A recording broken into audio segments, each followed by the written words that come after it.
Thank you, Mr. Chairman.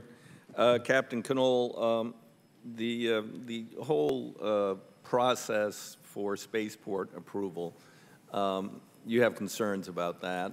I've recently met, I won't say who it was, but people raising concerns about the proximity of a proposed spaceport that does not have an operator, which is a build it and they will come, proximate to Denver International Airport and the potential for interference with operations there. How do you think this process should work better? So you articulated both the concerns from our perspective. One is the proximity issue either to highly congested airspace or a heavily used airport. The segregated airspace methodology, which is the only one available to us today to deconflict space travel and aviation, would order of magnitude be more difficult at some of the locations like the one in Denver being considered. The process currently has it as a two-stage process where a spaceport is authorized and then the operator at the spaceport is done in a separate authorization. It's hard for ALPA to comment on one or the other without seeing the full picture concept. If you're going to launch from this spaceport, what kind of operations? Are they RLA? Are there EVAs? What kind of rocket will be launched? Is it traditional aircraft launched to high altitude? So our inability to match the two to one issue is where we're running into problems with giving good comments to the FAA as they consider these. Okay. Now, the segregated airspace obviously is an issue, and Ms.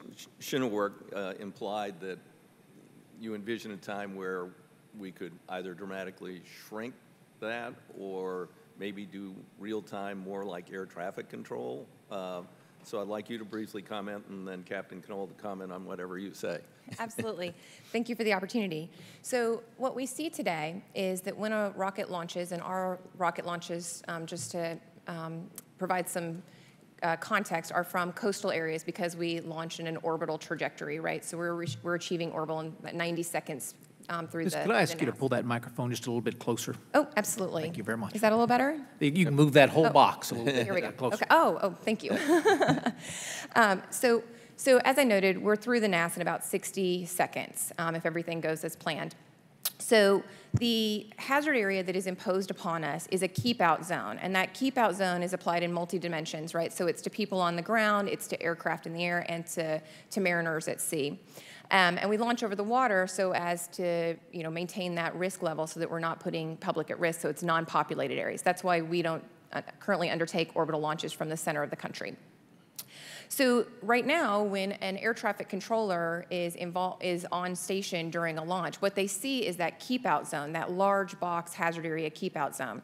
What they don't see is the launch vehicle actually moving across their scope in that very quick time frame and clearing the area.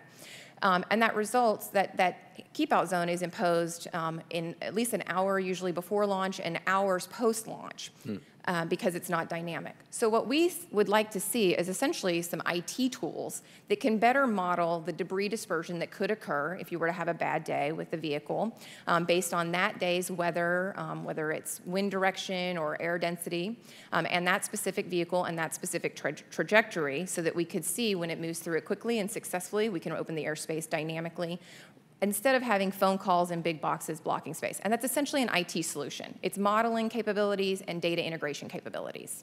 Okay. Captain Knoll, what do you think of that approach? Absolutely correct. Karen got it exactly right. The real-time feedback is something that they're using now in very small instances. It needs to be on every launch. But the ultimate goal, if we're going to meet the anticipated cadence, is full integration. And there's one larger issue in full integration that we have to work together through as a team, and that's the allowable risk. Right now, we model in traditional aviation 10 to the minus ninth. So catastrophic mishaps, 1 in a billion. The commercial space is modeling at 1 to the minus 6, 1 in a million. Well, that's a big difference. That's 10,000 times bigger. So we have to work through that. It's completely doable. It's completely doable, but it's going to take starting now and money and oversight. Okay. Thank you. Anybody else want to comment on that particular point? Yes, sir. I'd like to add a couple of things.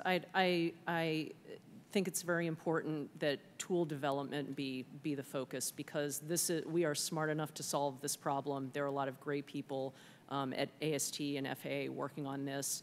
I know that SpaceX and Blue Origin have worked on flowing telemetry through the SDI system that the chairman mentioned earlier to try to figure out how to get real-time telemetry to the air traffic controllers to minimize disruption so that everybody who needs to use the airspace can use the airspace. This is a very solvable problem.